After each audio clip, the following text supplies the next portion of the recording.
까지 말씀입니다. 구약 953면쯤이 있습니다.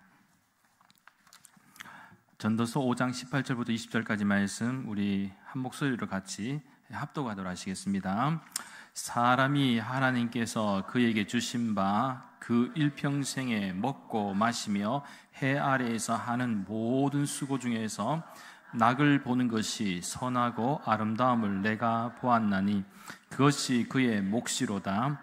또한 어떤 사람에게든지 하나님이 재물과 부요를 그에게 주사 능히 누리게 하시며 제 몫을 받아 수고함으로 즐거워하게 하신 것은 하나님의 선물이라. 그는 자기의 생명의 날을 깊이 생각하지 아니하리니 이는 하나님이 그의 마음에 기뻐하는 것으로 응답하심이니라. 아멘. 할렐루야. 오늘 귀한 찬양해 주신 우리 아이노스 찬양팀도 그렇고요, 또 우리 권사님들 오늘 막 감사로 완전히 막 도배를 해서 귀하게 또 결단을 했던 것 같습니다. 너무 감사드리고 또 기도해 주신 우리 이상수 지사님께도 감사를 드립니다. 중국의 그 사자성어 가운데 동방불패라는 말이 있습니다. 동방불패, 뭐 영화로도 나왔습니다만은 이 동방불패가 어떤 의미를 가지고 있는가 하면 동쪽에서 해가 뜨는 한 나는 절대로 지지 않는다, 패하지 않는다, 뭐 그런 의미를 가지고 있습니다. 동방불패. 그런데 우리나라로 건너와서는 이 말이 좀 다르게 해석이 되어졌습니다. 지금은 없습니다만 한때 방위가 우리나라의 최정예 부대인 이 방위가 엄청나게 큰 역할들을 감당했습니다. 그래서 이 동방불패를 가리킬 때 방위를 보고 이 동방불패라고 했습니다. 그래서 그 뜻이 무엇이냐, 뭐 동쪽의 방위는 절대로 패하지 않는다, 그런 의미가 아니고 동사무소 방위는 불쌍해서 패지도 않는다. 동사무소 방위는 너무 불쌍해갖고 패지도 않는다, 뭐 그런 말이 있었습니다.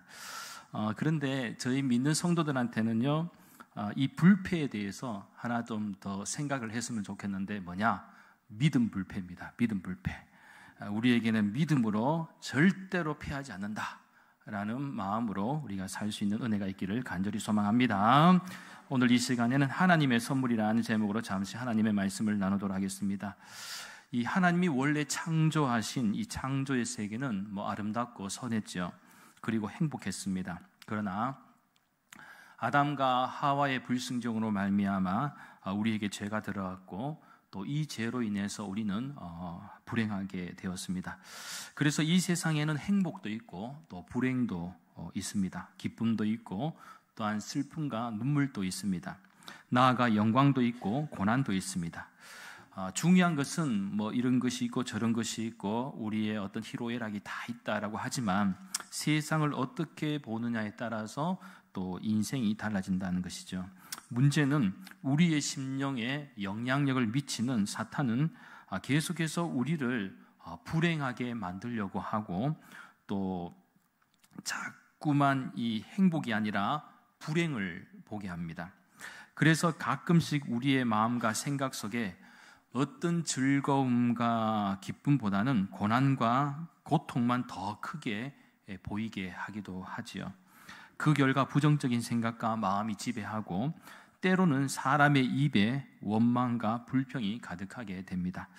그러나 성경은 항상 우리 믿는 성도들로 하여금 행복을 보게 합니다. 그래서 세상을 문제로만 보지 않게 합니다. 왜냐하면 하나님은 피조물인 우리가 불행하기보다는 행복하기를 원하시기 때문입니다. 믿으십니까? 하나님은 선하시기에 선하신 하나님께서는 우리들이 늘 선한 마음과 선한 영향력으로 살아가길 원하십니다. 할렐루야.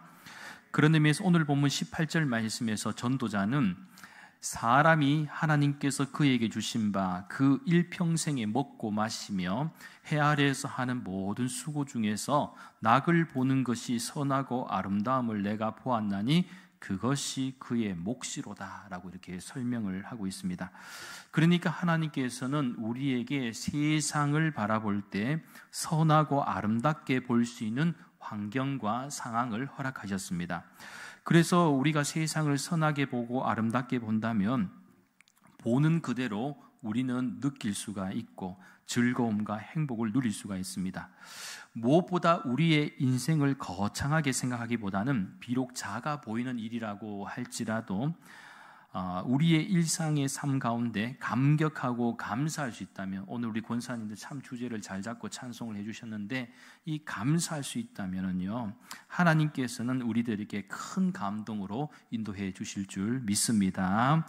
그렇게 우리 믿는 성도들은 이 세상을 살아가는 동안 이 하나님을 믿는 믿음 안에서 좀 더 사랑하고 좀 더 감사하고 좀 더 기뻐하며 즐거워할 수 있는 은혜가 있어야 할 줄 믿습니다. 그러니까 사랑하고 감사하고 기뻐하고 즐거워하는 만큼 우리의 행복은 더 깊어진다라는 사실입니다. 자, 그렇다면 왜 우리가 이렇게 사랑하고 감사하고 기뻐하고 즐거워하며 나아가 또 행복해야 할까요? 그 이유가 무엇입니까? 오늘 이 시간에는 크게 세 가지 관점에서 간략히 말씀을 좀 나누도록 하겠습니다. 첫째는 우리는 받은 것이 있기 때문입니다. 인간의 불행은 소유에만 있지 않습니다. 성경은 인간이 불행한 이유를 두 가지로 정의합니다. 이 부분은 참고로 구약성경 이사야 6장 9절과 10절 말씀에서 잘 발견할 수가 있는데요. 여호와께서 이르시되 가서 이 백성에게 이르기를 너희가 듣기는 들어도 깨달지 못할 것이요 보기는 보아도 알지 못하리라 하여 이 백성의 마음을 둔하게 하며 그들의 귀가 막히고 그들의 눈이 감기게 하라. 염려하건대 그들이 눈으로 보고 귀로 듣고 마음으로 깨닫고 다시 돌아와 고침을 받을까 하노라 하시기로.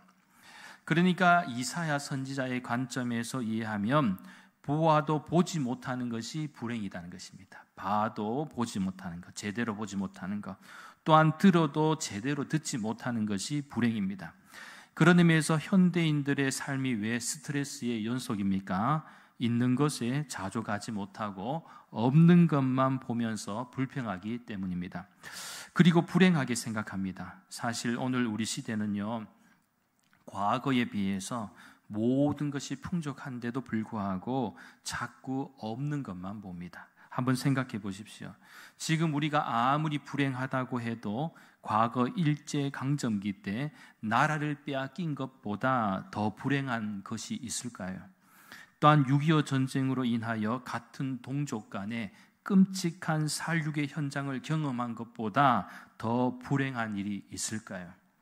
무엇보다 이 나라 이 민족이 자칫 공산화가 되어서 공산국가가 될 수 있었음에도 불구하고 미국을 비롯한 서구 열방이 그때 마음에 감동이 없어서 16개국이 참전을 하지 않았다면 어떻게 되었을까요?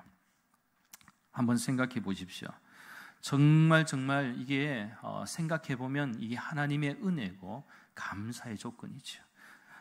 이 우크라이나와 러시아만 지금 한번 보십시오. 21세기에도 전쟁은 여전히 일어나고 있는데 지금 러시아와 우크라이나의 전쟁 같은 경우에도 보면은요, 장기전으로 지금 가고 있지 않습니까? 열심히 돕던 서구 열방 국가들도 지금은 이게 소국적으로 변해가고 있습니다. 만일 6.25 전쟁 때에 서구 열방 국가들이 변방의 작은 국가, 민족인 이 대한민국이 공산화가 되든지 말든지 소극적으로 만일 바뀌어서 힘이 되어주지 못했다면 지금 우리는 세계에서 가장 강력한 독재 국가에서 살아가고 말았을 것입니다. 한마디로 너무 불평할 것도 원망할 것도 없다는 것입니다. 이 과거에 비하면 우리는 지금 사실 찾아보면 감사할 것이 너무나도 많다. 불행한 것을만 찾지 말고 행복한 것을 찾아보면 너무너무 많다는 것입니다. 그런데요, 행복은 내게 있는 것을 보는 것입니다. 그래서 예수님께서도 사랑하는 제자들에게 이렇게 말씀하셨습니다. 신약성경 누가복음 10장 23절 말씀, 제자들을 돌아보시며 조용히 이르시되 너희가 보는 것을 보는 눈은 복이 있도다. 그러니까 내가 얼마나 많은 것을 받았는지 깨닫는 것입니다. 우리는 하나님으로부터 받은 것이 많이 있습니다. 우리가 숨쉬며 살아갈 수 있는 환경과 자연도 주셨고, 또한 우리가 열심히 살아갈 수 있는 일터도 주셨습니다.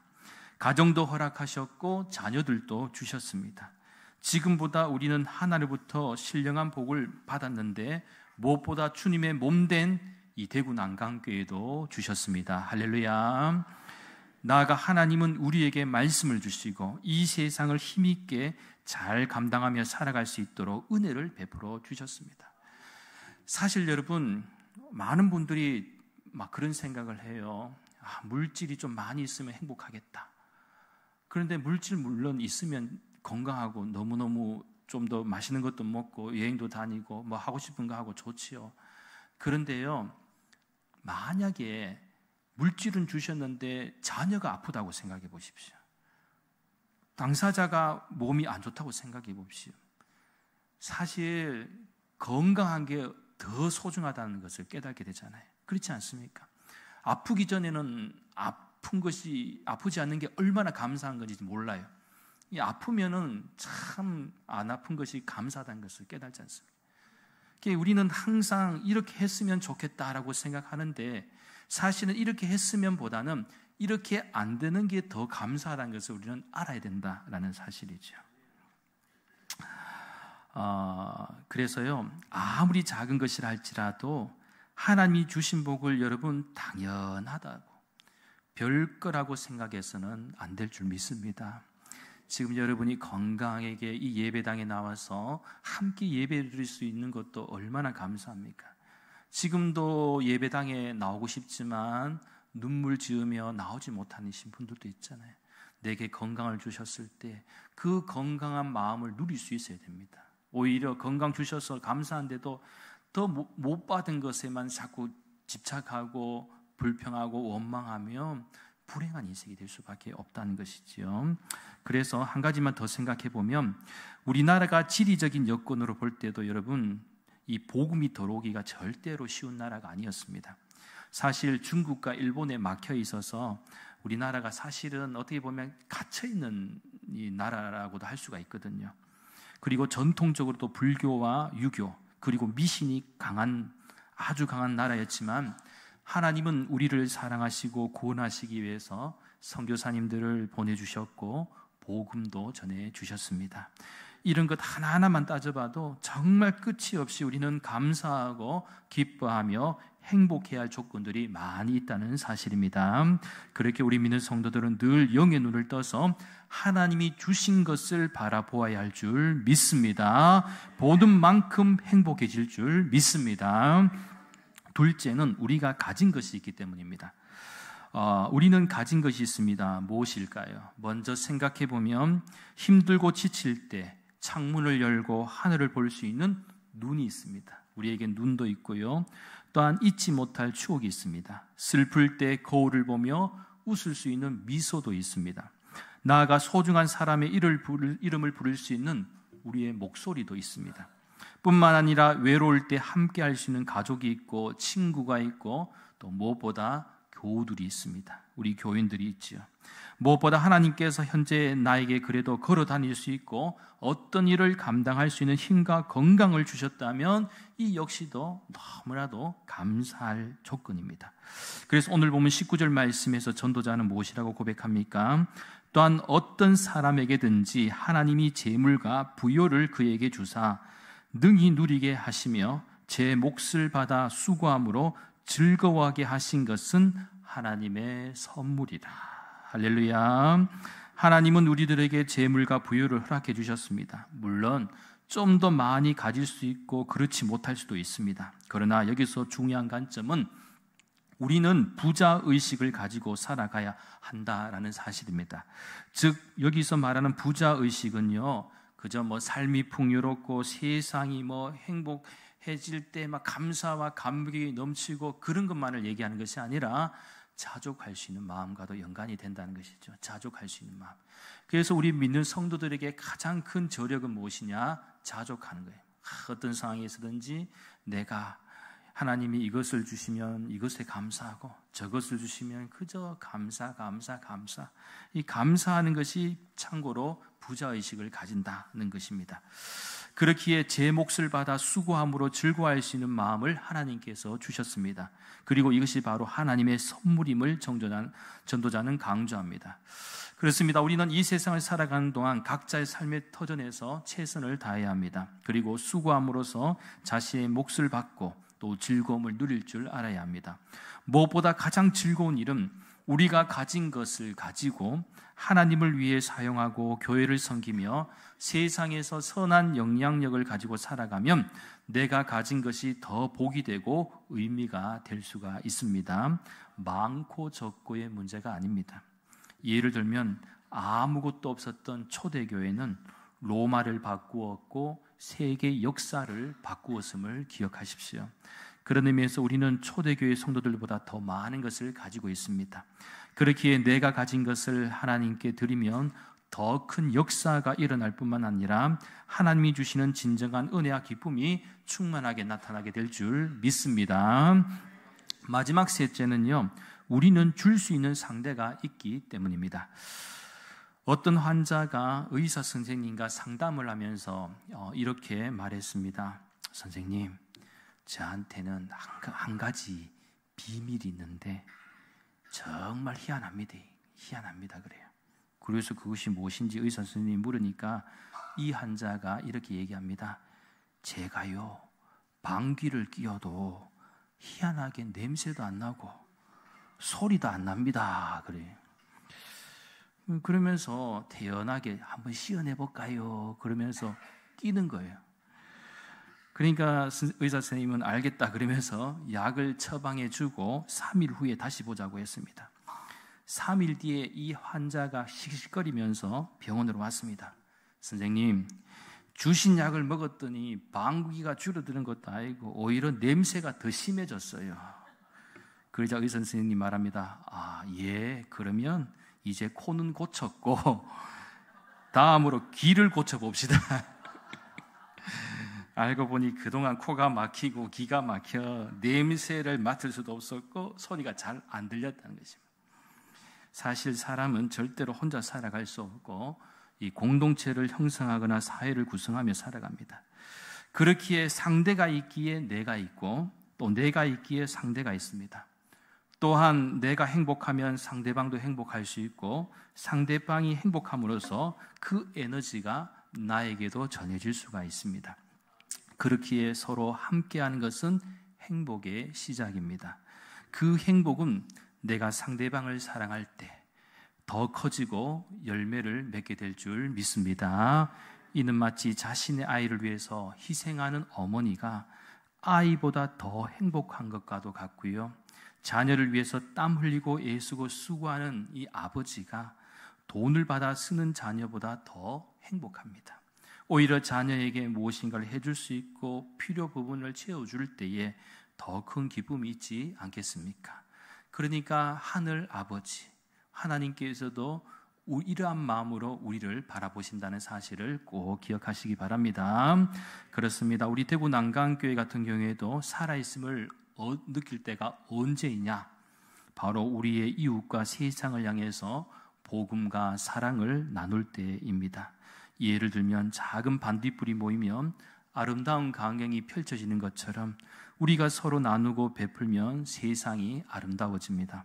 하나님은 독생자 예수님을 통해서 우리를 위해 아낌없이 주셨습니다. 그렇게 우리 대구 난강교회도 그렇고 우리 믿음의 교회도 여러분의 삶 가운데 하나님께서 복을 주셔서 오늘 본문의 말씀처럼 재물과 부유의 은혜가 있기를 간절히 소망합니다.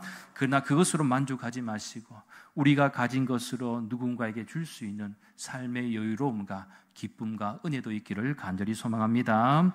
바로 오늘 주신 말씀처럼 전도서 기자가 고백한 우리가 누리는 그 모든 것이 바로 하나님의 선물임을 꼭 기억하시길 바랍니다. 그래서 우리 역시 이 세상을 살아간 동안 하나님을 잘 섬기고 서로를 잘 섬기며 무엇보다 사랑하고 감사하고 기뻐하며 즐거워할 때 하나님께서는 우리들에게 진정한 행복을 허락해 주실 줄 믿습니다. 그러한 은혜와 축복이 올 한 해도 우리 교회와 모든 믿음의 가정들에게 있기를 예수님의 이름으로 간절히 축원합니다. 기도드리겠습니다. 거룩하신 하나님, 이 세상을 살아가는 동안 저희가 받은 것에 대해서 감사하고 가진 것에 대해서도 기뻐하며 행복하게 하여 주시옵소서. 그래서 줄 수 있는 상대가 있음에 감사하며 사랑하며 그 모든 것이 우리를 향한 하나님의 선물임을 깨닫게 하여 주시옵소서. 감사를 드리며 모든 말씀 거룩하신 예수님의 이름으로 간절히 기도하옵나이다.